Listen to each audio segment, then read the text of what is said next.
MDH की हल्दी मिर्ची धनिया करे कमाल। ये रंग दे, ये खुशबू दे, ये तीखा, ये कम पड़े। क्या निराला MDH मसाला।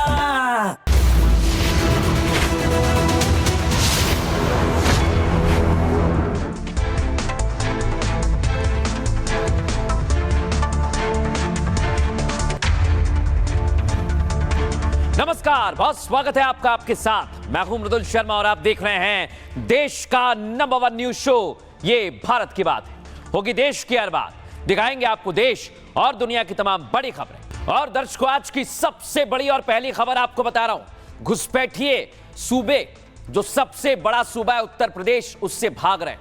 और योगी आदित्यनाथ ने रोहिंग्याओं को घुसपैठियों का गेम ओवर कर दिया है। पहली तस्वीर आपको बताता हूं। आज संसद में SIR को लेकर हंगामा हुआ, लेकिन योगी ने क्या तैयारी की है वो आपको बताऊं। उससे पहले सुनिए संसद में हंगामा।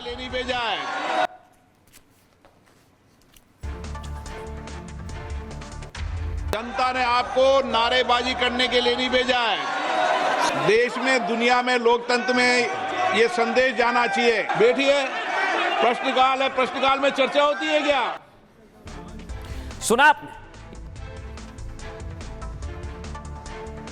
जिसको करना है करते रहें, यहां ड्रामा नहीं, डिलीवरी होनी चाहिए। सुना आपने? PM मोदी ने कहा ड्रामा नहीं, डिलीवरी चाहिए, और इधर डिलीवरी हो रही है। योगी आदित्यनाथ ने घुसपैठियों की, रोहिंग्याओं की डिलीवरी शुरू कर दी है, और वो डिलीवरी देश से बाहर भी हो रही है और डिटेंशन सेंटर में भी हो रही है। लेकिन इधर अखिलेश यादव SIR को लेकर अलग तरह से सवाल खड़े कर रहे हैं। लेकिन आज योगी आदित्यनाथ ने घुसपैठियों को लेकर क्या कहा है, सुनवाता हूं आपको, सुनिए। और यहां पर उन्होंने उन लोगों को, बांग्लादेशी घुसपैठियों को बसा करके दिल्ली के हकों पर कुठाराघात करने का पाप भी किया है। यहां पर उन्होंने उन लोगों को, बांग्लादेशी घुसपैठियों को बसा करके दिल्ली के हकों पर कुठाराघात करने का पाप भी किया है। अब मैं आपको बताता हूं, इधर योगी फोर्स का एक्शन आप देख रहे हैं। एक एक घुसपैठियों को पकड़ा जा रहा है उत्तर प्रदेश में और उसे डिटेंशन सेंटर भेजा जा रहा है। देखिए, पुलिस आ गई है ग्राउंड जीरो पर।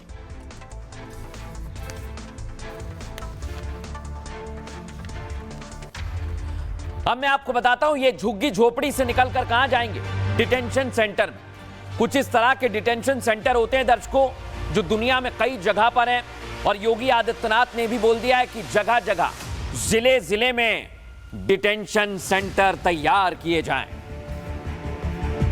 और अब मैं आपको बताने वाला हूं, यूपी में मॉडल पूरी तरह से तैयार है, लेकिन घुसपैठियों पर कैसे जबरदस्त एक्शन हो रहा है, ये असम में हो रहा है एक्शन, और अब यही मॉडल यूपी में अपनाया जा रहा है। देख रहे हैं आप, यूपी का मॉडल देश भर में सुना है, लेकिन अब हिमंता का मॉडल भी यूपी में आ गया है, जहां घुसपैठियों को निकाला जा रहा है और डिटेंशन सेंटर भेजा जा रहा है। अवैध निर्माण पर बुलडोजर चल रहा है।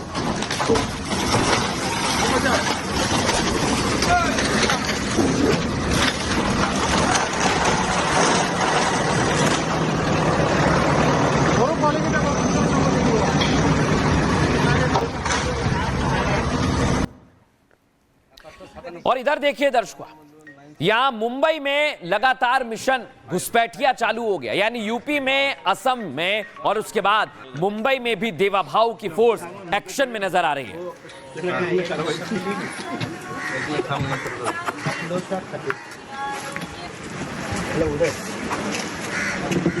जगह जगह जो झुग्गी झोपड़ी है वहां पर एक्शन लिया जा रहा है, क्योंकि यहां पर अवैध रूप से रोहिंग्या और बांग्लादेशी रह रहे हैं दर्शकों। लेकिन इस बीच SIR पर BLO की सुसाइड का वीडियो आ गया। दावा किया जा रहा है कि काम का प्रेशर था, लेकिन क्या वाकई यही सच्चाई है? क्योंकि आज सड़क से लेकर संसद तक ये मुद्दा बना हुआ है। दीदी विश्वास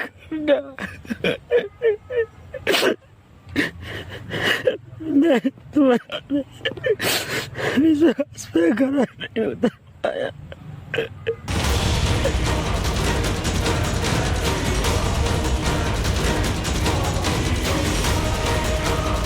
घुसपैठियों के कारण डेमोग्राफी का कितना बड़ा संकट खड़ा हो चुका है।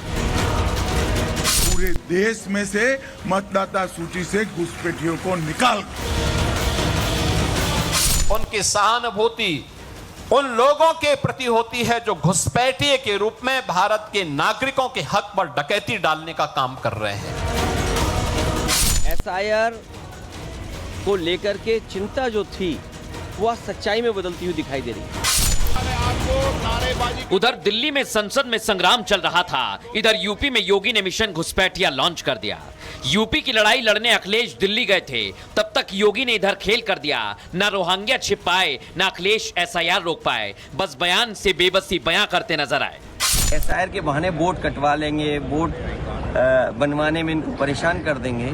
वोटर बहुत जागरूक है, जैसे 24 में हिसाब किताब किया है, 27 में इससे बेहतर हिसाब किताब होगा। योगी का मॉडल यूपी से मुंबई तक हलचल मचा रहा है। अब तो डिटेंशन सेंटर का ब्लूप्रिंट भी तैयार है और गली गली देवा भाव की पुलिस और योगी की फोर्स घुसपैठियों की तलाश कर रही है। लोग जितनी भी झुग्गी झोपड़ियाँ उसमें कोई अवैध रूप से अगर रह रहा है या अवैध आधार बना के रह रहा है तो उसको वेरिफिकेशन करा रहे हैं हम। यानी एसआईआर घुसपैठियों के खिलाफ वो चक्रव्यूह साबित हो रहा है जिससे बड़े बड़े सियासी योद्धा भी मिलकर नहीं तोड़ पा रहे। जबकि एक के बाद एक यूपी में घुसपैठियों का सरेंडर जारी है। उसी का असर है कि अब दिल्ली तक इसकी गूंज सुनाई दे रही है। ड्रामा करने के लिए जगह बहुत होती है, जिसको करना है करते रहें। यहाँ ड्रामा नहीं, डिलीवरी होनी चाहिए। वैसे भी योगी ने रोहिंग्याओं की डिलीवरी बांग्लादेश शुरू कर दी है और जो बचे हैं योगी फोर्स स्कैनर की तरह उन्हें एक एक कर स्कैन कर रही है। देखते जाइए 27 से पहले यूपी कैसे घुसपैठिया मुक्त स्टेट बनता है। एसआईआर के बारे में आपको पूरी इंफॉर्मेशन दूं उससे पहले बताता हूं घुसपैठियों का आज योगी आदित्यनाथ ने गेम ओवर कर दिया है। कैसा एक्शन लिया जा रहा है आइए जरा आपको विस्तार से बताऊं। संसद में आज जब एसआईआर पर विपक्ष हंगामा कर रहा है तब योगी ने यूपी से घुसपैठियों को लेकर बड़ा खेल कर दिया है। एक्शन शुरू हो गया है। योगी ने पूरे प्रदेश में पुलिस को रोहिंग्याओं की तलाश में उतार दिया है। देख रहे हैं ना, योगी फोर्स लखनऊ सहित कई शहरों में ये ड्राइव चला रही है और एक एक कर हर घुसपैठियों को पहचाना जा रहा है, उन्हें पकड़ा जा रहा है। दर्शकों, बड़ी बात क्या है इसमें, लखनऊ में ऐसे कई घुसपैठिए पकड़े गए जो 2 साल पहले भारत आए। कई घुसपैठियों के पास असम में बने आधार कार्ड तक बरामद किए गए। सोचिए, ये घुसपैठिए यूपी में कूड़ा बीनने, सफाई कर्मचारी या फिर मजदूरी का काम करते हैं। योगी फोर्स घुसपैठियों के खिलाफ ये ऑपरेशन चला रही है। ये जान लीजिए, जब संसद में एसआईआर के मुद्दे पर बवाल मचा हुआ है, इधर अखिलेश यादव भी एसआईआर पर सवाल उठा चुके हैं, लेकिन योगी ने एसआईआर से एक कदम आगे बढ़ाकर पुलिस को मैदान में उतार दिया। जबकि यूपी में देख रहे हैं आप, ये डिटेंशन सेंटर बना हुआ है, इसका ऐलान हो गया है, यहां घुसपैठियों को डिटेंशन सेंटर भेजा जा रहा है। यानी अब यूपी में मौजूद एक एक घुसपैठिया डिटेंशन सेंटर के अंदर होगा और उन पर जबरदस्त एक्शन लिया जाएगा। और अब आपको बताता हूं घुसपैठियों को लेकर कैसा एक्शन हो रहा है। ग्राउंड जीरो से हमारी रिपोर्ट। ये एक स्लम एरिया है जहां पर पुलिसकर्मी जो हैं, जो लोग यहां पर रहते हैं उनको जांचते हुए दिखाई देंगे। उनके जो दस्तावेज हैं उन दस्तावेजों को देख रहे हैं। देखिए, आधार कार्ड, वोटर आईडी कार्ड, तमाम तरह के दूसरे कागज हैं। एनआरसी के भी कागज कुछ लोगों के पास है। इनका कहना है कि ये असम से रहने वाले हैं। आप देखिए, अलग अलग दस्तावेज हैं जिन्हें पुलिसकर्मी हेड काउंट के हिसाब से गिनते हुए यहाँ पर दिखाई दे रहे हैं। मुख्यमंत्री की तरफ से अवैध रूप से रह रहे लोगों की जांच के निर्देश दिए गए थे और इसी जांच के निर्देश के आधार पर ये कार्रवाई हो रही है। जरा एक बार स्लम बस्ती हम आपको दिखाते हैं। देखिए, ये लोग जो रहते हैं यहाँ पर, जो ये बस्ती है उसकी रहवासी, ये बसावट अवैध है, लेकिन इसके साथ ही जो ये लोग हैं इनकी, क्योंकि घुसपैठियों को लेकर एक बड़ी ड्राइव उत्तर प्रदेश में चलाई जा रही है, इन स्लम बस्तियों में रहने वाले लोगों की जांच पड़ताल की जा रही है। यूपी में एक्शन आपने देख लिया, लेकिन मुंबई में भी एक्शन जबरदस्त हो रहा है घुसपैठियों पर। देख रहे हैं आप, ये तस्वीर आपको कोई नहीं बताएगा, एक्सक्लूसिव तस्वीर दिखा रहा हूं। अंदर घुसपैठिए हैं इन झुग्गियों के अंदर और उन पर जबरदस्त एक्शन शुरू हो गया है। इनको बाहर निकालने का काम शुरू हो चुका है।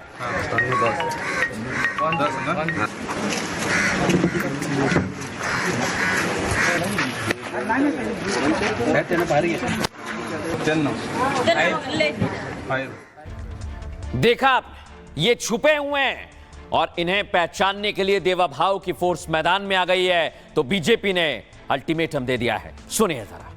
1000 बांग्लादेशी जिनके पास यहाँ पर जन्म हुआ था, कोई प्रमाण पत्र, कोई डॉक्यूमेंट नहीं है, ऐसे को एनओसी दिए।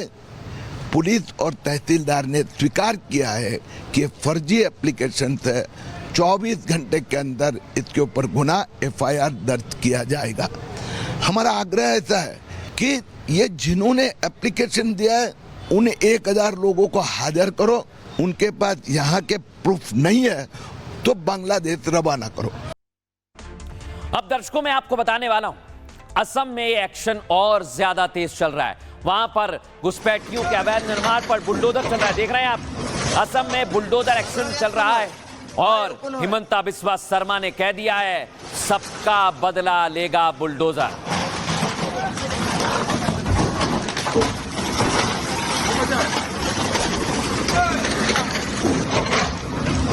अब मैं आपको एक तस्वीर दिखाता हूं कैसे असम में बुलडोजर की कार्रवाई हो रही है और हिमंता बिस्वा ने लिखा है सबका हिसाब करेगी जेसीबी। सुनिए।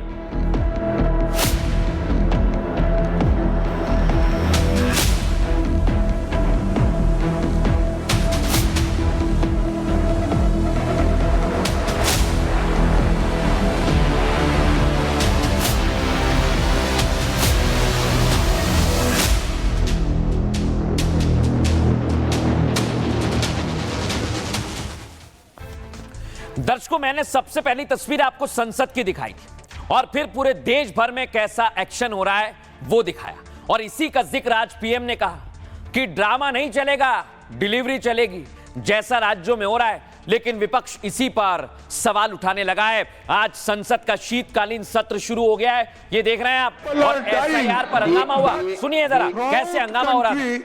So my request is to you, you allow us to discuss SIR. It is very important issue. Not only people are dying, but throughout country now they want to kill the democracy. No.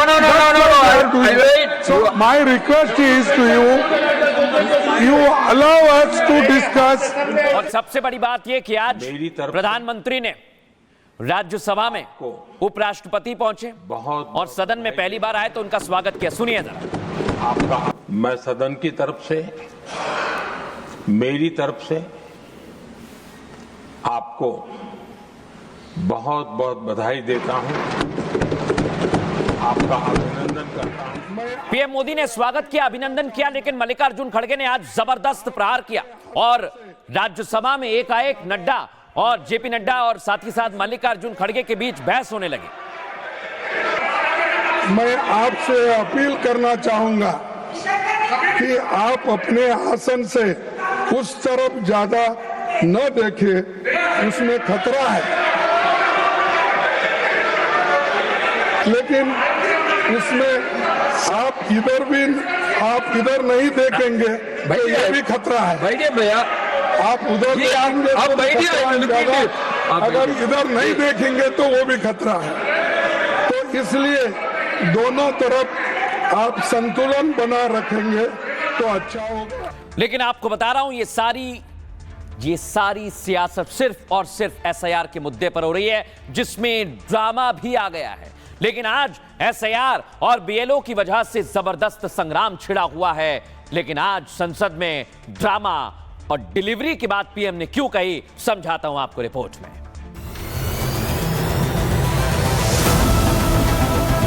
पराजय की बौखलाहट का वो मैदान नहीं बनना चाहिए। यहाँ तो नारे नहीं, नीति पर बल देना चाहिए। यहाँ ड्रामा नहीं, डिलीवरी होनी चाहिए।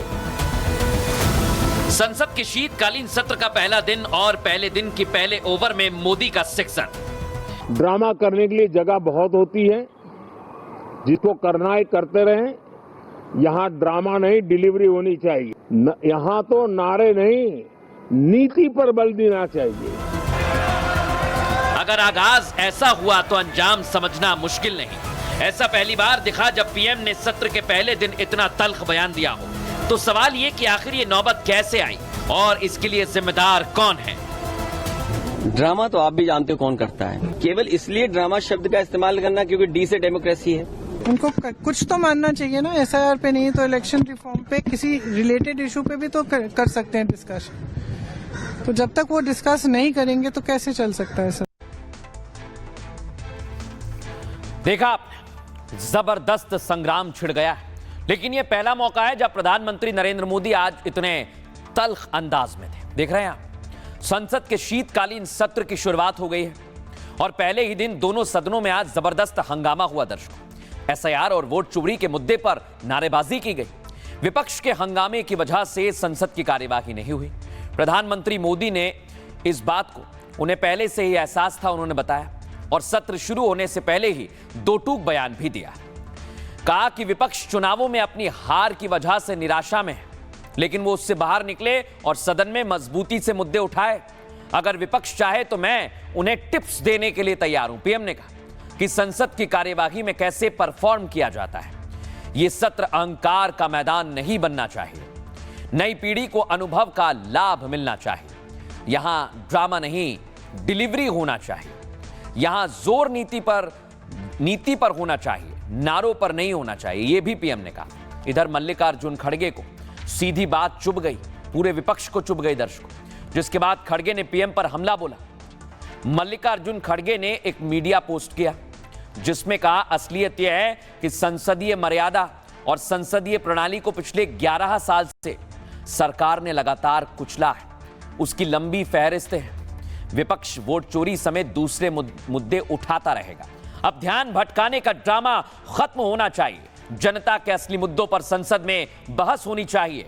और मल्लिकार्जुन खड़गे ने आज जबरदस्त हमला बोला, लेकिन पीएम मोदी ने कैसे विपक्ष पर ड्रामा वाला प्रहार किया, सुनिए जरा। पराजय की बौखलाहट का वो मैदान नहीं बनना चाहिए। ड्रामा करने के लिए जगह बहुत होती है, जिसको करना है करते रहें। यहां ड्रामा नहीं, डिलीवरी होनी चाहिए। नारे के लिए भी जितने नारे बुलवाने हैं, वो पूरा देश खाली पड़ा है। जहां पराजित होकर के आए वहां बोल चुके हो, जहां अभी पराजय के लिए जाने वाले हो वहां भी बोल दीजिए। यहां तो नारे नहीं, नीति पर बल देना चाहिए और वो आपकी नीयत होनी चाहिए। हो सकता है राजनीति में नेगेटिविटी कुछ काम आती होगी, लेकिन अल्टीमेटली नेशन बिल्डिंग के लिए कुछ सकारात्मक सोच भी होनी चाहिए। आपको दर्शकों राज्यसभा की कार्यवाही में कैसे हंगामा हुआ वो भी बताऊंगा, और संसद में आज कुत्ते पर भी संग्राम हो गया। लेकिन पहले सुनिए, पीएम मोदी को लेकर जैसे ही बयान दिया तो प्रतिक्रियाएं सामने आई है, सुनवाता हूं आपको। केवल इसलिए ड्रामा शब्द का इस्तेमाल करना क्योंकि डी से डेमोक्रेसी है। हम ये चाहते हैं कि सिंसियरिटी से काम हो एसआईआर पे और कोई भी मतदाता छूटे नहीं। बीजेपी तो ऐसा ड्रामा करती है पुलिस से मिलकर के कि रिवॉल्वर लगवा देती है वोट डालने जाओगे तो, वो भी ड्रामा ही था शायद, रिवॉल्वर लगाना, मतदाता को रोकना। ऐसा यहाँ बोला है तो प्रेस कॉन्फ्रेंस बोलिए, कर लें। मतलब विपक्ष हार की हताशा में है और आपके अंदर कौन सी हताशा है? चुनाव मौलिक मुद्दों पर नहीं लड़के कट्टा, मंगलसूत्र, भैंस, मुजरा, ये प्राइम मिनिस्टर की गरिमा है। इतना अच्छा एक्टिंग मोदी जी को छोड़ के कौन करने सकता है? देश का सबसे बड़ा एक्टर का नाम है नरेंद्र मोदी, ये तो सभी जानते हैं भाई। नीति जब खत्म कर दिया देश में, गणतंत्र जब खत्म कर दिया देश में, सब नीति को एकदम फेंक दिया, तब क्या करेगा? नारा उठेगा। लेकिन दर्शकों, आज संसद में राज्यसभा के अंदर भी जबरदस्त हंगामा हुआ। आज सभापति सीपी राधाकृष्णन सभापति के तौर पर पहली बार राज्यसभा पहुंचे। दर्शकों, वो तस्वीर में आपको दिखा रहा हूं। लेकिन दर्शकों, आज इसी दौरान जबरदस्त हंगामा हुआ राज्यसभा में, और ये हंगामा इसलिए हुआ है क्योंकि इस मुद्दे को लेकर सियासत गर्म रही है। वो मुद्दा है पूर्व उपराष्ट्रपति का। शीतकालीन सत्र का आज पहला दिन था दर्शकों, लेकिन सत्र का पहला दिन ही हंगामेदार रहा। दोनों पक्षों के तेवर से साफ है कि हंगामेदार रहेगा, यह पहले तय हो चुका था। इसका एक नजारा आज राज्यसभा में दिखा दर्शकों हमें। आज राज्यसभा के सभापति का पहला दिन था। धनखड़ के इस्तीफे के बाद सीपी राधाकृष्णन सभापति बने हैं। इस मौके पर पीएम ने सदन में उनका अभिवादन भी किया। आपको बताएं, उनके बाद विपक्ष के नेता मल्लिकार्जुन खड़गे की बारी थी, और खड़गे ने अभिवादन के मौके पर सियासत शुरू कर दी। कहा कि मुझे इस बात का दुख है कि सदन को पूर्व सभापति के फेयरवेल देने का मौका नहीं मिला। खड़गे का ये तंज धनखड़ के अचानक इस्तीफे पर था दर्शकों, जिसके बाद सत्ता पक्ष ने उनके खिलाफ मोर्चा खोल दिया और जेपी नड्डा ने हमला बोला। किरण रिजिजू ने भी वार किया। आपको बताएं, इसको लेकर नड्डा ने कहा कि आपकी तबीयत खराब है, आप डॉक्टर को दिखाएं, और जबरदस्त हंगामा हो गया। लेकिन मल्लिकार्जुन खड़गे और केंद्रीय मंत्री जेपी नड्डा और किरण रिजिजू क्या करें, सुनिए सर। आप बैठिए। मुझे इस बात का दुख है कि सदन को पूर्व उपराष्ट्रपति जगदीप धनखड़ को विदाई देने का अवसर नहीं मिला। बहरहाल पूरे विपक्ष की ओर से उनके स्वस्थ जीवन की कामना करता हूं।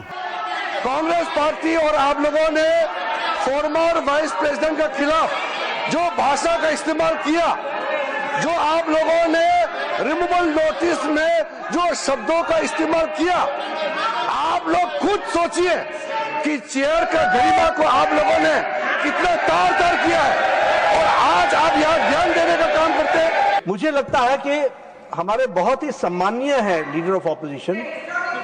ठीक है, आपको बिहार की हार ने, हरियाणा की हार ने, महाराष्ट्र की हार ने काफी तकलीफ पहुंचाई है, लेकिन तकलीफ को डॉक्टर के सामने बोलना चाहिए। अब दर्शकों, एक और मुद्दा था जिसको लेकर आज संसद में जबरदस्त संग्राम छिड़ा हुआ है, वो है वंदे मातरम का मुद्दा। और इसे लेकर कांग्रेस पार्टी और समाजवादी पार्टी या आरजेडी तीनों सवाल उठा रहे हैं और जबरदस्त हंगामा भी हो रहा है। लेकिन आपको बताऊं दर्शकों में कि आज संसद में वंदे मातरम पर भी जबरदस्त संग्राम छिड़ गया। आइए जरा आपको बताते हैं क्या हुआ। शीतकालीन सत्र का कल दूसरा दिन है दर्शकों, और संकेत है कि एसआईआर पर कल भी हंगामा होने वाला है। विपक्ष एसआईआर पर तुरंत बहस की मांग कर रहा है। खबर है कि सरकार भी इस पर बहस को तैयार है, लेकिन सरकार चाहती है कि इसके लिए समय भी मिले। एसआईआर और इलेक्टोरल रिफॉर्म पर वो बहस के लिए तैयार है। सरकार ने इस बारे में संसद में विपक्ष से अपील भी की है। अब विपक्ष का क्या रुख होगा, तस्वीर कल साफ हो जाएगी। वो चाहें तो बहस हो सकती है और सरकार बात मान ले तो दोनों चर्चा के लिए अगर मान जाएंगे तो चर्चा होगी, लेकिन केवल हंगामा ही मकसद रहेगा तो कल भी सदन नहीं चलेगा। लेकिन मोदी सरकार अपने एजेंडे पर आगे बढ़ रही है। खबर है कि संसद में वंदे मातरम पर चर्चा की तैयारी है। जानकारों के मुताबिक प्रधानमंत्री नरेंद्र मोदी भी शामिल होंगे। और आपको बताएं, वंदे मातरम पर यह चर्चा अगले 3 से 4 दिन में हो सकती है। दरअसल देश राष्ट्रगीत वंदे मातरम का 150वां साल मना रहा है। और आपको बताएं, पीएम मोदी ने पंडित नेहरू का जिक्र करके एक नया विवाद खड़ा किया, ऐसा विपक्ष कह रहा है। लेकिन इसको लेकर कैसा हंगामा हो रहा है, सुनिए जरा। बिहार में जो एसआईआर जो हुआ है, कहीं ना कहीं उसने इम्पैक्ट किया है नतीजों पर। जो आपने एसआईआर और इलेक्टोरल रिफॉर्म का मुद्दा उठाया है, हमने विंटर सेशन में पहले भी कहा है कि सरकार हर मुद्दे पर बहस को तैयार है, लेकिन आपने इस मुद्दे को बढ़ा चढ़ाकर पेश किया। हमने इस पर भी कोई आपत्ति नहीं की। बस हम इतना कहना चाहते हैं कि कृपया हमें थोड़ा समय दें। जो पहले से तय हुआ है उसे होने दें। आपकी मांग पर विचार किया जाएगा, इसे खारिज नहीं किया गया है। किसी चीज पे चर्चा नहीं करना चाहती तो कैसे चलेगा सदन? उनको कुछ तो मानना चाहिए ना। एसआईआर पे नहीं तो इलेक्शन रिफॉर्म पे, किसी रिलेटेड इशू पे भी तो कर सकते हैं डिस्कशन। तो जब तक वो डिस्कस नहीं करेंगे तो कैसे चल सकता है सदन? तो यकीनन ये उन लोगों को प्रभावित करते हैं जो संभवतः पहली बार जीत कर आए हैं, जो अपने क्षेत्र की, अपने प्रदेश की बातों को सदन के पटल पर रखना चाहते हैं। ऐसे में उनको आगे बढ़ने का मौका नहीं मिलता है। जिस विषय पे चर्चा करना चाहे उस पर बातचीत कर हम लोग जरूर हर विषय पर हम लोग चर्चा करेंगे, बट विपक्ष की भी जिम्मेदारी बनती है कि कम से कम सदन की गरिमा को बनाए रखें और सत्र चलने दें। कांग्रेस की और इन बाकी दलों की ये हालत हो गई है कि अब ये बिल्कुल जो है एक छटपटाने पे आ गए हैं। जितने भी जरूरी मुद्दे हमें डिस्कस करने थे, जो भी जरूरी बातें डिस्कस करनी थी, वो सब आज के लिए भी रद्द करने दी गई है। पूरा देश देख रहा है और इसके करके ये लोगों की नजरों से गिरते जा रहे हैं और इलेक्शन पे इलेक्शन हारते जा रहे हैं। पार्लियामेंट चलने के लिए है, पार्लियामेंट लोगों की आवाज उठाने के लिए है। लोग बड़ा बेताबी से इंतजार करते हैं कि कब सेशन आएगा। तो हमारे जो चुने हुए प्रतिनिधि हैं, हमारे चुने हुए नुमाइंदे हैं, वो हमारी बात करेंगे। हाउस चलता नहीं है, लीडर्स उठ के कहते हैं वॉकआउट, तो बहुत निराशा होती है लोगों को। दर्शकों, लेकिन आज संसद में गजब हो गया। आज संसद में सांसद रेणुका जी एक कुत्ता लेकर पहुंच गई। देख रहे हैं यहाँ पे फुल फ्रेम दिखाइए, ये है वो कुत्ता। इसको लेकर विवाद की स्थिति पैदा हो गई। सवाल पूछे जाने लगे क्योंकि संसद में जहां पर सुरक्षा सख्त होती है वहां पर एक कुत्ता कैसे आ गया। आप सोचिए, इसे लेकर जबरदस्त आज संसद में संग्राम छिड़ा। लेकिन ये कुत्ता क्यों आया, कैसे आया, आइए जरा इसकी पूरी कहानी आपको बताता हूं। संसद में एसआईआर पर एक तरफ संग्राम छिड़ा हुआ है, दूसरी तरफ कुत्ता भी सियासी मुद्दा बन गया। दरअसल संसद में आज अजीबोगरीब नजारा देखने को मिला। कांग्रेस की सांसद है रेणुका चौधरी, वो एक कुत्ता अपने साथ संसद में ले आई। संसद परिसर में यही वो कुत्ता है जो मैं आपको दिखा रहा हूं। इस कुत्ते को देखकर मीडिया ने उन्हें घेर लिया। मीडिया के सवालों पर उन्होंने जो कहा वो बेहद आपत्तिजनक था। मीडिया ने उनसे पूछा कि संसद में आप कुत्ते को क्यों लाए हैं, तो रेणुका ने कहा कहीं कोई कानून बना है क्या? असली डसने वाले और काटने वाले तो संसद के अंदर बैठे हुए। रेणुका के इस रवैये पर बीजेपी ने सख्त ऐतराज जताया। कांग्रेस नेता रेणुका चौधरी तेलंगाना से राज्यसभा सांसद बनी है। लेकिन नियम क्या कहता है ये अब मैं आपको बताता हूं। संसद में पालतू जानवर लाना मना है। ऐसा करना संसदीय नियमों का उल्लंघन है। संसद भवन परिसर में केवल अधिकृत व्यक्ति, वाहन और सुरक्षा क्लियरेंस सामग्री ही आ सकती है। पालतू जानवर को परिसर में प्रवेश की अनुमति नहीं है। दर्शकों, लोकसभा के हैंडबुक फॉर मेंबर्स में भी इसका जिक्र है, जिसमें कहा गया है कि सदन या संसद भवन में कोई भी वस्तु, ऐसी वस्तु, जीव या सामग्री नहीं लाई जा सकती जो सुरक्षा या मर्यादा को प्रभावित करे। और लेकिन रेणुका जी तो कह रही हैं कि उनका कुत्ता काटता नहीं है, काटने वाले और डसने वाले तो अंदर बैठे हुए हैं। सुनिए जरा। जानवर को पसंद नहीं करते है ना सरकार। गूंगा जानवर गाड़ी में चले गए तो इनको क्या तकलीफ है? काटने वाला कुत्ता दिखा क्या? इतनी सी तो है, काटने वाले और है पार्लियामेंट में, कुत्ते नहीं। अगर वो सांसद है, उनको कुछ प्रिविलेज है तो उनको अमर्यादित आचरण नहीं करना चाहिए।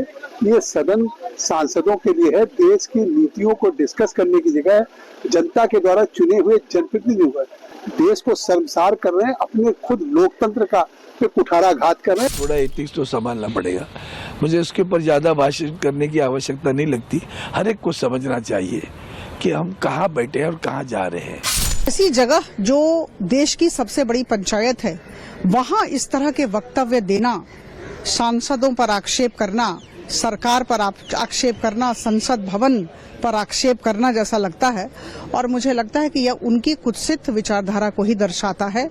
Absolutely negative mentality, frustrated. लेकिन दर्शकों, मैंने आपको बताया था, जैसा पीएम मोदी ने संसद में कहा कि योगी आदित्यनाथ जैसी डिलीवरी होनी चाहिए। नाम नहीं लिया, लेकिन डिलीवरी तमाम मुख्यमंत्री कर रहे हैं। लेकिन इधर एसआईआर पर यस सर नो सर भी होने लगा है और बीएलओ की मौत पर भी सवाल उठने लगे। आपको बताता हूं क्या हो रहा है। घुसपैठियों के चक्कर में संसद में लगातार विरोध प्रदर्शन हो रहा है। देख रहे हैं आप, एसआईआर को लेकर मुद्दा गूंजा है। एसआईआर पर चर्चा करो, एसआईआर पर चर्चा करो। लेकिन दर्शकों, इधर सियासत हो रही है, इधर बीएलओ जो आपके घर में एसआईआर का फॉर्म लेकर पहुंच रहे हैं, वो भी आज प्रदर्शन करने लगे। दिखाइए, बंगाल में जबरदस्त प्रदर्शन हुआ, सुनवाइए जरा।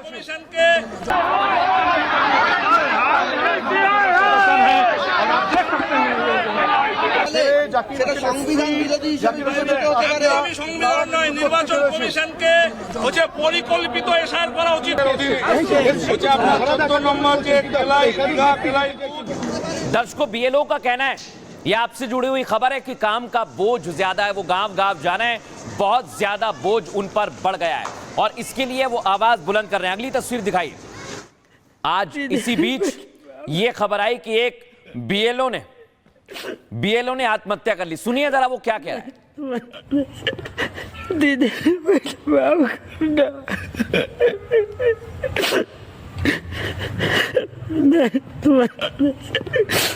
विश्वास पे खड़ा नहीं होता। मम्मी अपने बच्चों का ख्याल रखो,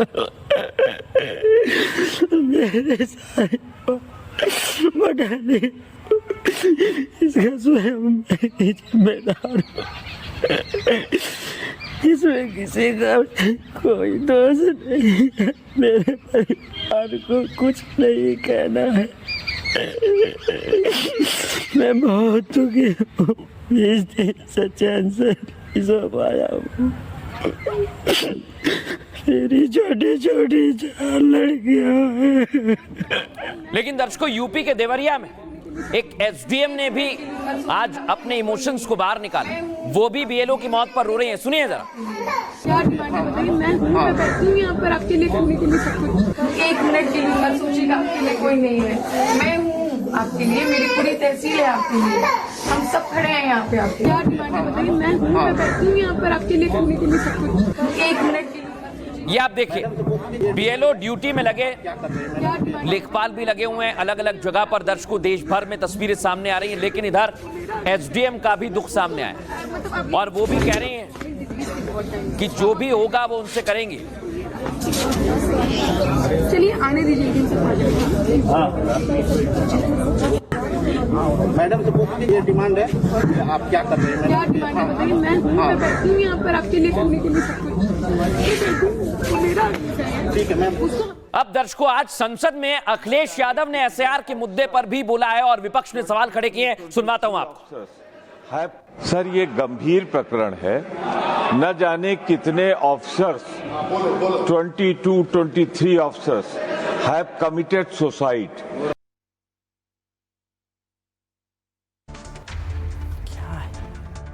जानते कौन करता है? ये मुस्कुराहट बता रही है कि ड्रामा कौन करता है। जो ये जान जा रही है, ये भी ड्रामा है क्या? हमारे साथियों ये बताइए, जो बीएलओ ये जान चली गई जिनकी, तो ये क्या ड्रामा था कि जान जाना? ड्रामा तो आप भी जानते हो कौन करता है। ये मुस्कुराहट बता रही है कि ड्रामा कौन करता है। जो ये जान जा रही है, ये भी ड्रामा है क्या? हमारे साथियों ये बताइए, जो बीएलओ ये जान चली गई जिनकी, तो ये क्या ड्रामा था कि जान जाना? अब दर्शकों, एक तरफ बीएलओ की मौत पर सवाल उठाए जा रहे हैं, कहा जा रहा है कि वर्क प्रेशर है, लेकिन आज बीएलओ की डांस करती हुई तस्वीर सामने है। ये इलेक्शन कमीशन ने जारी की दर्शक देखिए आप, जिसमें बीएलओ काम के बाद कैसे डांस कर रहे हैं, देखिए इधर, सुनिए।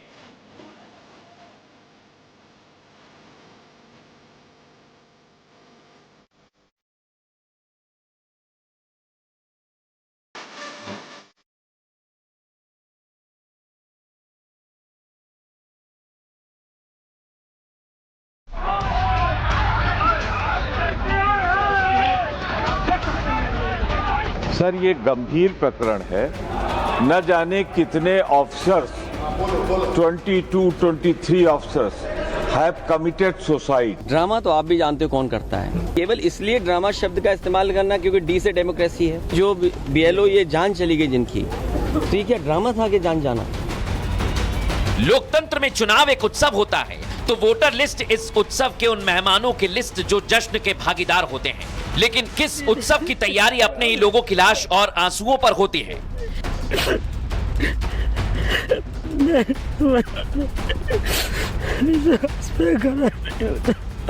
क्या काम का बोझ इतना है कि कोई अपनी जान दे दे?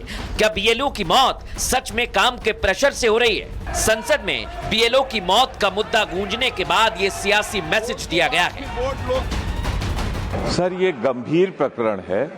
न जाने कितने officers, 23 officers have committed suicide. अगर काम के प्रेशर में बीएलओ जान दे रहे हैं, तो ये किस मिट्टी के बने हैं जो वक्त पर एसआईआर पूरा कर डांस कर रहे हैं, पार्टी कर रहे हैं? यानी एक तरफ मौत, दूसरी तरफ जश्न और तीसरी तरफ प्रदर्शन। एक ही वक्त में बीएलओ की ये 3 तस्वीरें हकीकत बयां कर रही हैं कि काम का प्रेशर है या फिर कुछ और।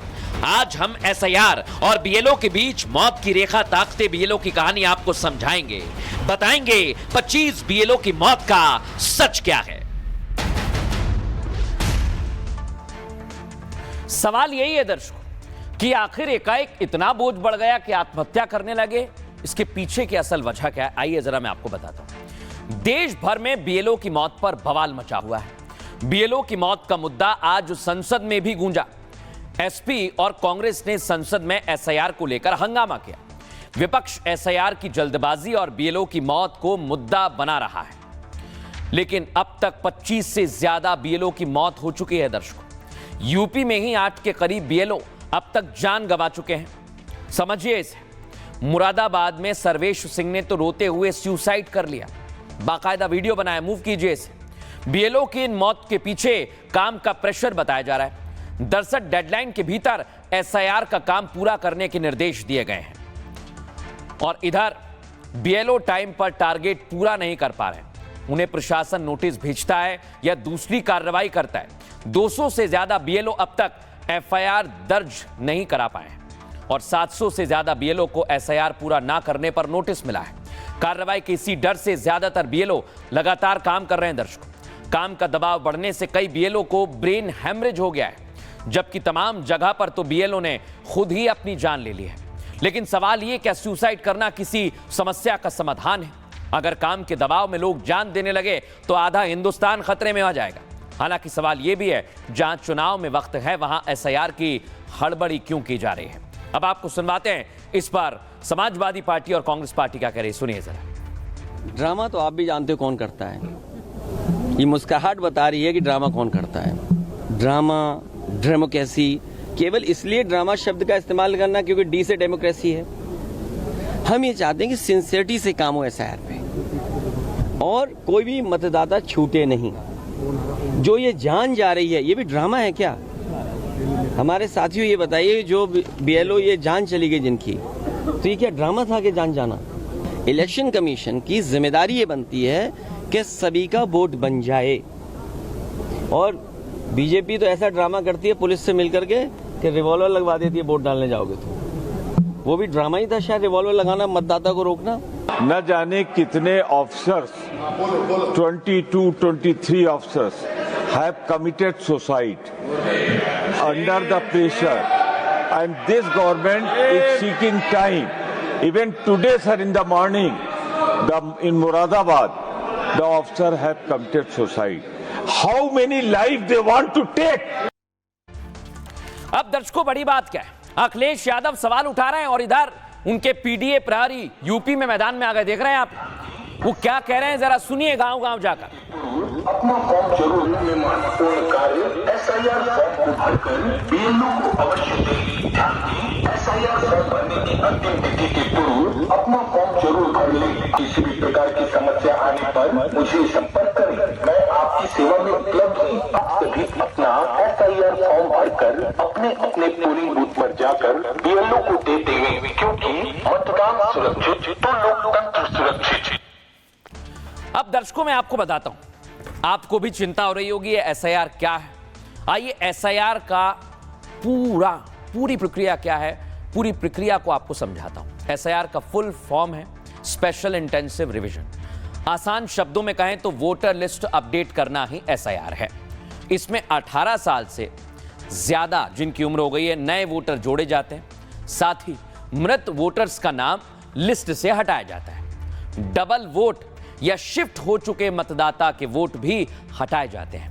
आखिरी बार कब हुआ था? आखिरी बार हुआ साल 2004 में। इसकी पूरी प्रक्रिया हुई थी, यानी 21 साल बाद भारत में एसआईआर की प्रक्रिया हो रही है। बिहार के बाद 12 राज्यों में यह प्रक्रिया चल रही है। लेकिन विवाद इस बात पर है कि एसआईआर की इतनी जल्दबाजी क्यों है।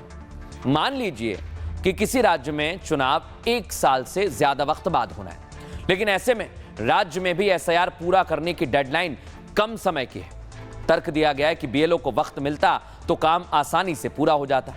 कम समय की वजह से 22 दिन में 25 बीएलओ की मौत का दावा किया जा रहा है। अब ये जो मौत है ये कहां हो रही है ये तो मैंने आपको बता दिया, लेकिन बीएलओ इससे लेकर अपनी आवाज बुलंद करने लगे।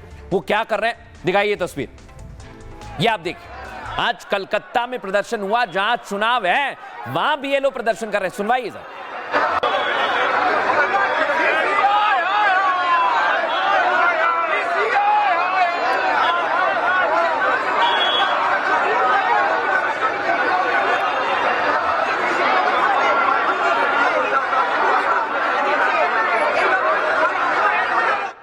अब आप सोचिए, कलकत्ता में कुछ ही समय बचा हुआ है, प्रदर्शन हो रहा है, लेकिन बंगाल में चुनाव है और सवाल ये कि चुनाव तो करीब आ गया है, फिर ये बगावत क्यों की जा रही है, फिर ये नारेबाजी क्यों हो रही है।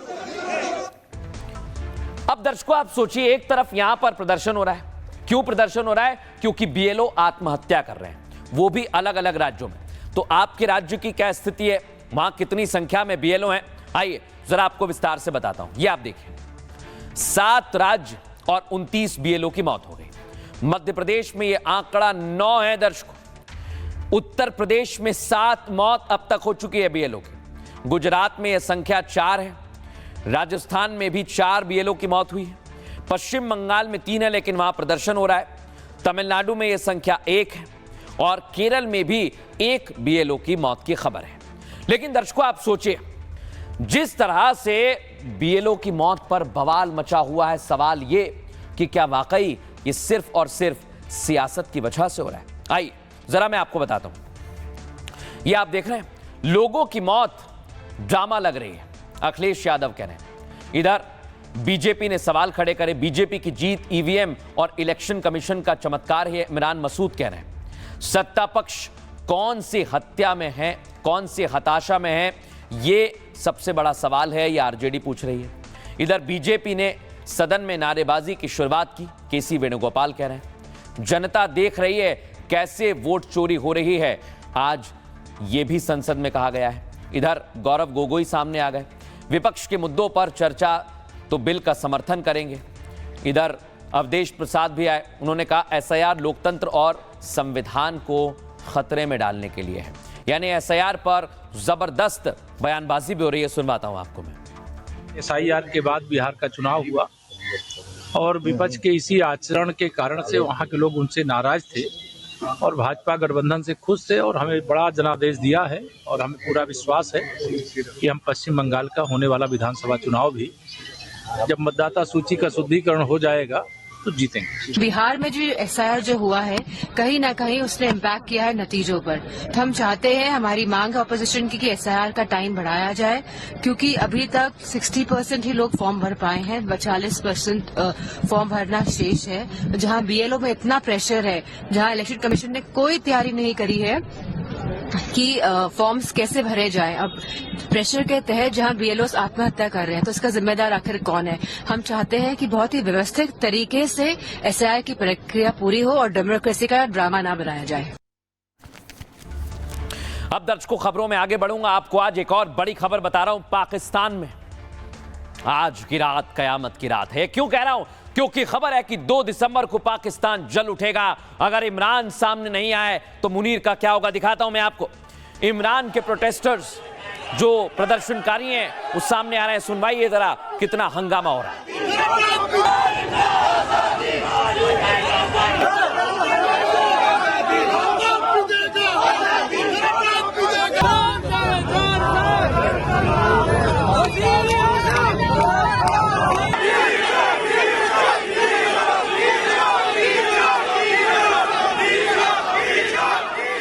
इधर इमरान की बहन ने कह दिया कि अगर इमरान से मुलाकात नहीं हुई फिर चाहे गोली मार दो, हम इमरान को देखे बिना यहां से जाएंगे नहीं। सुनिए जरा।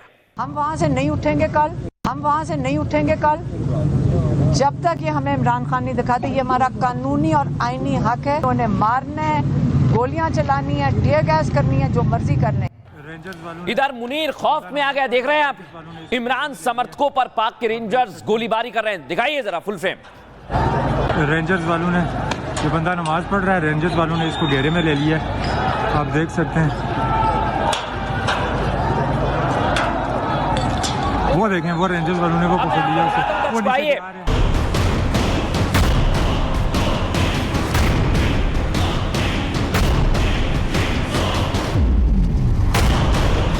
क्या 2 दिसंबर को पाकिस्तान जल उठेगा? इस्लामाबाद से लेकर कराची तक टेंशन जारी है। क्या इमरान समर्थक सत्ता के प्रतिष्ठानों पर हमला कर देंगे? इमरान की बहन ने सरकार के खिलाफ ऐलान जंग कर दिया है। हम वहां से नहीं उठेंगे कल जब तक ये हमें इमरान खान नहीं दिखाते। ये हमारा कानूनी और आईनी हक है। उन्हें मारना है, गोलियां चलानी है, टीयर गैस करनी है, जो मर्जी करने। इमरान समर्थक इस्लामाबाद से अदियाला जेल तक कूच करने वाले हैं। इमरान की खैरियत जानना चाहते हैं। जाहिर है कल अगर परिवार को इमरान से नहीं मिलने दिया तो पाकिस्तान के शहर शहर में संग्राम होगा। दो रास्ते अब इस कौम के सामने, या एक पुरअमन इनकलाब आएगा और या खूनी इनकलाब आएगा, और तीसरा रास्ता नहीं है। देखा आपने, इमरान के समर्थक हटने को तैयार नहीं, लेकिन सवाल ये, इमरान खान जिंदा हैं या उन्हें मार दिया गया है। दर्शकों, इमरान खान जिंदा है या जेल के अंदर उन्हें मार दिया गया है, इसको लेकर पाकिस्तान में सस्पेंस खत्म नहीं हो रहा। इमरान की पार्टी 2 दिसंबर को बड़ा आंदोलन करने जा रही है। खैबर पख्तूनख्वा में सीएम सोहेल अफरीदी ने भी लोगों से अपील की, पीटीआई के सभी सांसद विधायक इस्लामाबाद में जमा हो जाएं। कल इमरान समर्थक इस्लामाबाद से अदियाला जेल कूच करेंगे और इमरान से मिलने की जिद पर अड़ी उनकी बहनों ने भी चेतावनी दे दी है। 2 दिसंबर को हम जेल में इमरान से मुलाकात करेंगे। हम मिलकर खुद देखेंगे कि इमरान जिंदा हैं या फिर उन्हें मार दिया गया है। मुलाकात के बाद हम मीडिया जानकारी भी देंगे। इसके लिए चाहे हमें गोली खानी पड़े, प्रशासन टीयर गैस चलाए, लाठी चलाए, हम इमरान खान से मिलकर रहेंगे। खबर है कि मुनीर इमरान के साथ डील करना चाहते हैं। इमरान को जिंदगी चाहिए तो उन्हें मुल्क छोड़ना होगा। इमरान की बहन अलीमा ने सुलह की सारी बातें खारिज कर दी हैं। कहा कि इमरान देश में कानून का राज चाहते हैं, लोकतंत्र की बहाली और निष्पक्ष चुनाव चाहते हैं, देश में मानव अधिकारों की रक्षा चाहते हैं। इमरान इन मांगों पर कोई सुलह नहीं करेंगे और इसको लेकर अब जबरदस्त पाकिस्तान में बवाल की खबरें हैं। सुनिए इमरान खान की बहन क्या कह रही हैं। हम सबके लिए मजबूत करेंगे, आपके ऊपर जुल्म होगा हम खड़े होंगे, जजेस के ऊपर जुल्म होगा। जब माएँ निकल आए ना घर से, बच्चों को फिक्र नहीं करनी कि अगर आपके पास कोई तजवीज़ है, क्योंकि जज के अहकामात कोई नहीं मान रहा, पुलिस वाले कहते हैं हम मजबूर हैं, पुलिस वाले कहते हैं हम शर्मिंदा हैं, जज मजबूर हैं, फौजी बच्चे हमें मिलते हैं वो कहते हैं हम मजबूर हैं। तो पहले मुझे बताएं, ये जुल्म जो पाकिस्तानी हमारे बच्चों के ऊपर, पुलिस वालों पे, फौजी हमारे जवानों पे जो जुल्म हम कर रहे हैं। देखा दर्शकों आपने, यानी एक के बाद एक सवाल उठाए जा रहे हैं कि इमरान गए तो गए कहां हैं। और इधर खबर है कि इमरान खान की पार्टी लगातार आगे आ रही है, उनके सीएम आगे आ रहे हैं। खैबर पख्तूनख्वा में सीएम है सोहेल अफरीदी, इन्हें हटाने की तैयारी में है मुनीर। खैबर पख्तूनख्वा में राष्ट्रपति शासन लगाने की तैयारी में है। पाकिस्तान के न्याय राज्य मंत्री ने भी बयान दे दिया। पख्तूनख्वा में सुरक्षा के हालात बहुत खराब हो चुके हैं। मुख्यमंत्री सोहेल अफरीदी स्थिति को सुधारने में फेल साबित हुए हैं। पाकिस्तान के संविधान के मुताबिक प्रधानमंत्री की सलाह पर राष्ट्रपति गवर्नर रूल लगा सकते हैं। सरकार सोहेल अफरीदी के प्रदर्शन से भी नाराज है। सोहेल अफरीदी ने अदियाला जेल के बाहर प्रदर्शन किया था। सोहेल लगातार इमरान खान से मुलाकात की मांग भी कर रहे हैं। पुलिस ने 27 नवंबर को सोहेल अफरीदी की सड़क पर पिटाई की थी। दर्शकों, खैबर पख्तूनख्वा प्रांत में इमरान की पार्टी की सरकार है। इमरान को लेकर सबसे ज्यादा विरोध प्रदर्शन वहीं पर हो रहा है। शहबाज को डर है कि अगर इमरान की मौत की खबर का ऐलान हो गया तो खैबर पख्तूनख्वा में सबसे ज्यादा हालात बिगड़ सकते हैं। वहां पहले से ही टीटीपी लगातार पाक सेना को निशाना बना रही है। इमरान की मौत की खबर पश्तूनों को और ज्यादा भड़का सकती है, जिसको मुनीर की सेना के लिए संभालना मुश्किल हो जाएगा। ऐसे में राष्ट्रपति शासन लगाकर शहबाज सेना तैनात कर देंगे और यही तैयारी पाकिस्तान में की जा रही है। अब दर्शकों, मैं आपको एक और खबर बताने वाला हूं। जानकारी तो यह है कि मुनीर का भी खेल खत्म कर देंगे शहबाज। शहबाज ने मुनीर का खेल कर दिया है। मुनीर को समझ नहीं आ रहा, लेकिन खेल पूरा हो चुका है। अगली तस्वीर दिखाइए, ये देखिए, नवाज शरीफ ने लंदन से गेम कर दिया है।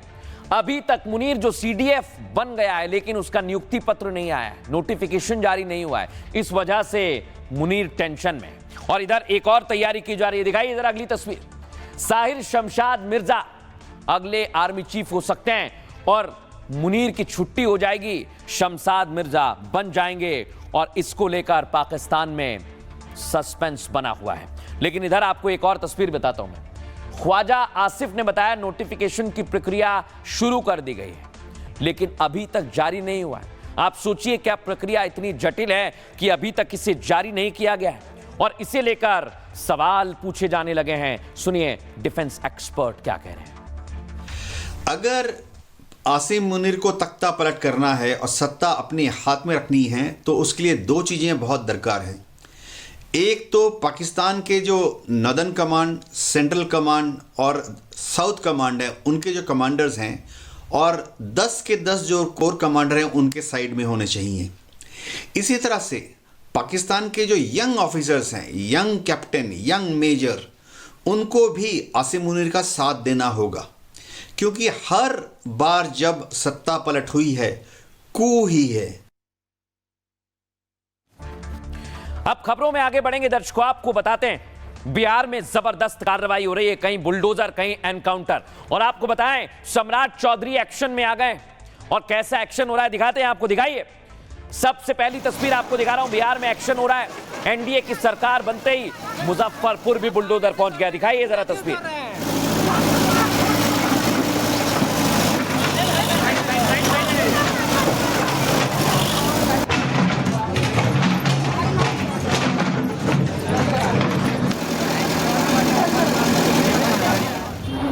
ये आप देख रहे हैं पटना में भी पहुंच गया है बुलडोजर, यानी जहां जहां पर अवैध निर्माण है वहां पर एक्शन भी ताबड़तोड़ है।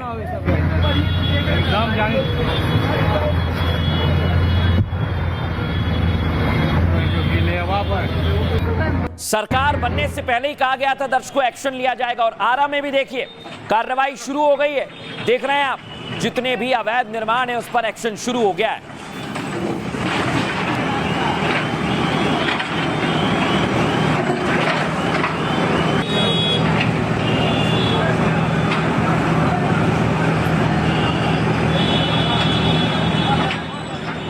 चाहे उत्तर हो या दक्षिण बिहार, सिवान में भी सरकार का बुलडोजर जबरदस्त तरह से गरज रहा है। दिखाइए जरा फुल फ्रेम, बड़ी संख्या में कार्रवाई हो रही है।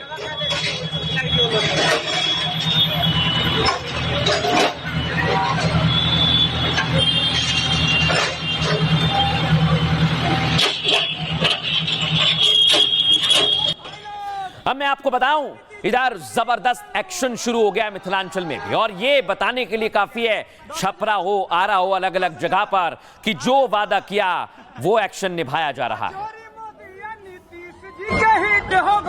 10,000 का कमाल हो, 10,000 लगा के देख लो भाई। अरे पैसा में ढेर लगल, 10,000 नहीं के लगल।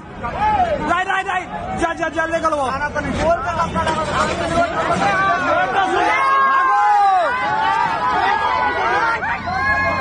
भाई, बहुत यहाँ क्राउड है।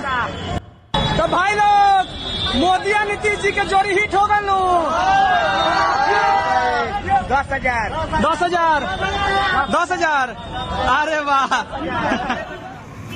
और दर्शकों इधर दरभंगा में भी जबरदस्त एक्शन चल रहा है, यानी पूरे बिहार में जो कहा गया वो किया जा रहा है।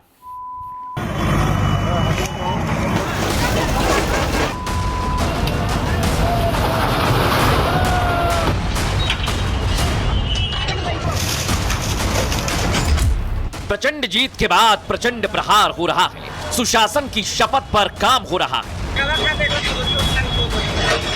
अवैध कब्जों पर बुलडोजर वार हो रहा है। उत्तर हो या दक्षिण, पूरब हो या पश्चिम, हर तरफ जीरो टॉलरेंस पर काम हो रहा है।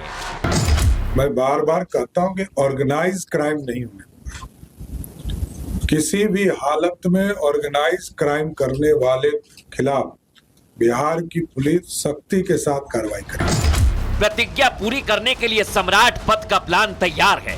अपराधियों को कहीं से भी छूट नहीं देने का फरमान है। तेवर दिखाने वालों को ठोकने के ड्राफ्ट पर सुशासन का ठप्पा लग चुका है।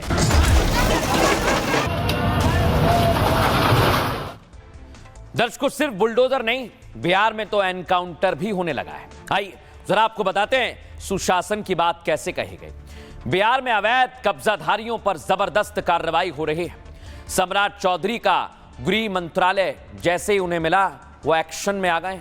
योगी मॉडल के जरिए न्याय का बुलडोजर गरज रहा है। उत्तर बिहार से लेकर दक्षिण बिहार तक कार्रवाई हो रही है। पटना में अवैध कब्जे पर प्रशासन की सख्ती शुरू हो चुकी है। अतिक्रमण को बुलडोजर से जमींदोज करने का प्लान बना है। राजधानी से अतिक्रमण हटाने के लिए 9 टीम बनाई गई है। इसके तहत पटना नगर निगम के 6 अंचलों में कार्रवाई की जाएगी। मुजफ्फरपुर में भी अवैध निर्माण पर बुलडोजर चला है। गायघाट में 6 मकानों को बुलडोजर से ध्वस्त कर दिया गया है। दरभंगा के अल्लपट्टी रोड पर बुलडोजर गरजा है। आरा में शीश महल चौक से रामगढ़िया तक जबरदस्त तगड़ी कार्रवाई हुई। और बिहार में अवैध कब्जे पर सरकार सख्ती दिखा रही है। पहले कब्जादारियों को खाली करने का नोटिस दिया जा रहा है। नोटिस को नजरअंदाज करने पर बुलडोजर गरज रहा है। और ये बुलडोजर ऐसा गरज रहा है कि अब अवैध कब्जादारी खौफ में आ गए हैं। सुनिए जरा सम्राट चौधरी क्या कह रहे हैं। और मैं स्पष्ट तौर पर कहता हूं कि अपराधी को बचाया नहीं जा सकता। और ऑर्गेनाइज क्राइम बिहार में नीतीश जी के राज्य में नहीं हुआ, लेकिन छोटे छोटे अपराध अभी भी हो रहे हैं। इसका भी चिंता हम लोगों को करना है, सुशासन स्थापित करना, क्योंकि आदरणीय प्रधानमंत्री जी और आदरणीय मुख्यमंत्री जी लगातार चाहते हैं कि बिहार में सुशासन और अच्छा हो। सीसीटीवी कैमरा हम बढ़ाएंगे और पूरी व्यवस्था को खड़ा करना है। और जो अपराधी है, 3 तरह के माफिया को किसी भी हालत में नहीं छोड़ा जाएगा, चाहे वो जमीन माफिया हो, शराब माफिया हो और बालू माफिया हो, सबको चिन्हित करने का काम हम कर रहे हैं। अभी तक 400 लोगों को चिन्हित किया और अभी 1200 का नया लिस्ट बनाया और इन तमाम लोगों को न्यायालय से आदेश लेकर उनको भी ध्वस्त करूंगा और उनको जेल के अंदर भी डालकर रखूंगा साथ में। अब दर्शकों, इधर सम्राट चौधरी ने तो ऐलान कर दिया है, लेकिन अभी एक्शन बाकी है। नीतीश के सुशासन को क्या सम्राट चौधरी आगे बढ़ा रहे हैं? क्योंकि अब उनके जबरदस्त एक्शन की पूरे बिहार में चर्चा हो रही है। एक और तस्वीर आपको दिखाते हैं। बुलडोजर के बाद सम्राट फोर्स हाफ एनकाउंटर भी कर रही है। देख रहे हैं आप, अपराधी भी भागने लगे और लंगड़ाने लगे। एक और तस्वीर आपको दिखाता हूं। बदमाशों पर एक्शन हो रहा है। देख रहे हैं आप, बिहार में अगर किसी ने पुलिस से बदतमीजी की तो उस पर भी तगड़ा एक्शन लिया जाएगा। और इसको लेकर किस तरह की तैयारी है, आइए जरा मैं आपको बताता हूं सम्राट चौधरी ताबड़तोड़ एक्शन कैसे ले रहे हैं। बिहार में सुशासन की जिम्मेदारी अब सम्राट चौधरी के कंधों पर है। सम्राट चौधरी इस दायित्व को निभाने का प्लान भी बना चुके हैं। पुलिस को अपराधियों पर नकेल कसने का आदेश दे दिया है। अब सम्राट फोर्स का एक्शन जमीन पर दिखाई दे रहा है। यूपी की तर्ज पर अब बिहार में भी एनकाउंटर हो रहा है। छपरा में हत्या के आरोपी का हाफ एनकाउंटर हुआ। पुलिस ने 12 घंटे में ही हत्यारे नंद किशोर को पकड़ लिया। सोशल मीडिया के आपत्तिजनक पोस्ट पर भी नजर है। अनाप शनाप पोस्ट पर योगी स्टाइल में इलाज की तैयारी है। सम्राट चौधरी के रडार पर सिर्फ अपराधी नहीं, बल्कि पुलिस कर्मियों को भी सम्राट ने हिदायत दी है। जनता के साथ अभद्रता करने वाले पुलिस कर्मियों पर भी नजर है। पुलिस वाले जनता के साथ गाली गलौज नहीं कर पाएंगे। अभद्र भाषा बोलने वाले पुलिसकर्मी अब नप जाएंगे। जवाबदेही तय करने के लिए भी निर्देश जारी कर दिया है। गृह मंत्री सम्राट चौधरी का मानना है कि सम्मान अच्छी प्रशासनिक व्यवस्था की पहचान है और इसके लिए काम करना चाहिए। सुनिए जरा वो क्या कह रहे हैं। मीडिया पर किसी को भी गाली देने वाला, उनके खिलाफ कार्रवाई की जाएगी। कोई किसी को गाली नहीं दे सकता है, आपत्तिजनक बातें नहीं कर सकता है। जो भी ऐसे शिकायतें आए कि सबके खिलाफ कार्रवाई। इसलिए पुलिस पूरी सख्ती के साथ गृह विभाग बिहार में कार्रवाई करेगी और नीतीश कुमार जी के जो सुशासन है उसको स्थापित करेगा। अब आगे बढ़ेंगे और खबर आपके काम की। खबर वो है जो आप मोबाइल फोन में डेली इस्तेमाल करते हैं, एआई। आजकल एआई का जमाना है, लेकिन क्या एआई आपकी काम को खत्म कर देगा? क्या आपकी गरीबी को खत्म कर देगा? आइए आपको बताता हूं। रोबोट एलन मस्क उससे बाल कटवाते हैं। वो बताते हैं कि आने वाले 20-30 साल में सब कुछ आर्टिफिशियल इंटेलिजेंस से ही होगा, यानी आम लोगों की जरूरत नहीं पड़ेगी। कहीं एआई डांस कर रहा है तो कहीं बाल काट रहा है। आपको एक और तस्वीर दिखाता हूं। देख रहे हैं आप, काम की जरूरत खत्म कर देगा। यानी जो काम आजकल आप लोग करते हैं, जिसके लिए आप पैसा मिलता है, आपको नौकरी करते हैं, क्या वो सब कुछ खत्म हो जाएगा? दर्शक, अब मैं आपको बताता हूं, क्योंकि दावा किया जा रहा है कि एआई आपका काम और आपकी गरीबी दोनों खत्म कर देगा। आप कहेंगे कि यह कैसे संभव है? तो आइए जरा आपको बताता हूं। दुनिया के सबसे अमीर और धनी व्यक्ति एलन मस्क ने एक बड़ा दावा किया। आने वाले वक्त में एआई गरीबी को पूरी तरह से खत्म कर देगा। एक पॉडकास्ट में एलन मस्क ने कहा 10-20 साल में एआई और रोबोटिक्स इतने डेवलप हो जाएंगे कि इंसानों के लिए काम करना जरूरी नहीं रह जाएगा। इंसान के लिए काम करना हॉबी की तरह होगा। मेरा अनुमान है, वो कहते हैं 10-20 साल में काम एक विकल्प बन जाएगा। लोग चाहें तो काम करें, चाहे तो ना करें। रोबोट्स और मशीन ज्यादातर जरूरतें आपकी पूरी कर देंगे। एआई और रोबोट सुनामी की तरह आगे बढ़ रहे हैं। कुछ ही सालों में दुनिया में जरूरत से ज्यादा सामान बनने लगेगा। जरूरी सामान की कीमतें काफी कम हो जाएंगी। इससे गरीबी भी कम होने लगेगी। 20 से 30 सालों में गरीबी पूरी तरह से खत्म हो जाएगी। एआई इंसानों से भी ज्यादा होशियार हो जाएगा। उसके बाद क्या होगा ये कोई नहीं जानता। एआई हमें अच्छा खाना, अच्छी फिल्में, सब कुछ सस्ता और बेस्ट क्वालिटी में देगा। एआई अंतरिक्ष में नई दुनिया बसाएगा, नई नई खोज करेगा जो हम सोच भी नहीं सकते हैं। एलन मस्क क्या कह रहे हैं, दर्शकों सुनिए जरा। It's going to be very important in the future is combining deep AI in the data center or supercluster with robotics.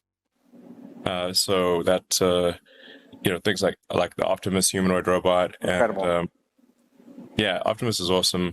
There's going to be so many humanoid robots and robots of all sizes and shapes. But my prediction is that there will be more humanoid robots by far than all other robots combined. अब दर्शकों इसकी शुरुआत हो गई है। ऐसा मैं क्यों कह रहा हूं? क्योंकि आपने कई एआई प्लेटफॉर्म सुने होंगे जिसमें से एक है चैट जीपीटी। लोग बात करने लगे, लोग एआई को अपना दोस्त समझने लगे। अगली तस्वीर बताइए। दावा किया जा रहा है कि 1 दुनिया 80 करोड़ लोग एआई को अपना दोस्त मानने लगे। वो दिन में, रात में, हर वक्त एआई से बातें करते हैं। और ये क्या बातें होती हैं? क्या वाकई एआई लोगों की जिंदगी का हिस्सा बनता जा रहा है? 3 सालों में जानकारी सामने आई है। सर्च करने का तरीका बदल गया है। एआई चैटबॉट से लोगों की डिजिटल आदतें बदल गई हैं। अब लोग बातचीत के अंदाज में जानकारी पाना पसंद करते हैं। एआई प्लेटफॉर्म चैट जीपीटी को लॉन्च हुए 3 साल हो गए। इससे जानकारी प्राप्त करने के तरीके में बड़ा बदलाव आया। 3 साल में चैट जीपीटी 80 करोड़ से ज्यादा लोगों से जुड़ गया है। चैट जीपीटी एक एआई चैटबॉट है। ये इंसानों की तरह भाषा समझने, जवाब देने की क्षमता रखता है। इससे किसी भी विषय पर आप सवाल पूछ सकते हैं। चैट जीपीटी और इसके अलावा और कई दूसरे टूल हैं जो आगे आ रहे हैं, बल्कि उन सब की प्रासंगिकता को बनाए रखे हुए हैं। लोगों को व्यवस्थित क्रम में जानकारी देना जारी रख रहा है। 30 नवंबर 2022 को चैट जीपीटी की लॉन्चिंग हुई।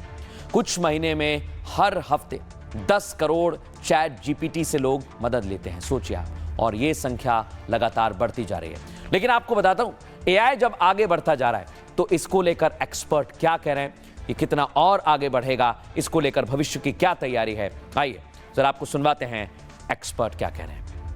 कुछ चीजों का बहुत ही ध्यान रखना पड़ता है जब आप एआई पे या फिर कहीं पर अपना कोई सर्चिंग कर रहे हो। तो ये चीज हमेशा ध्यान रखें कि ये एक कंपनी है जो आपके डेटा को एज एन इनपुट लेती है। आपने जो भी कुछ पूछा या फिर जो भी आपने कोई इमेज उसको दी या इमेज जनरेट कराई, ये सारा डेटा का रिकॉर्ड इन कंपनीज के पास होता है।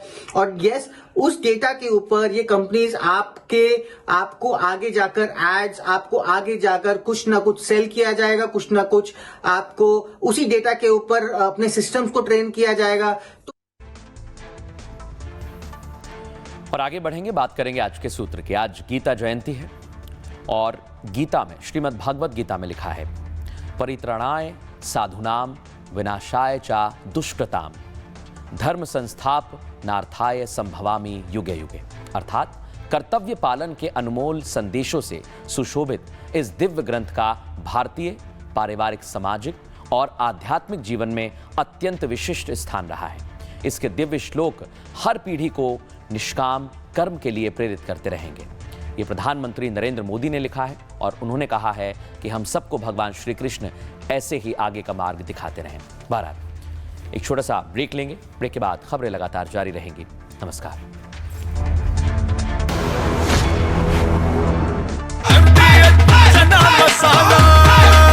अब छोलिया हो या लोबिया, सफेद चने या काले चने, सब कुछ मजेदार बने।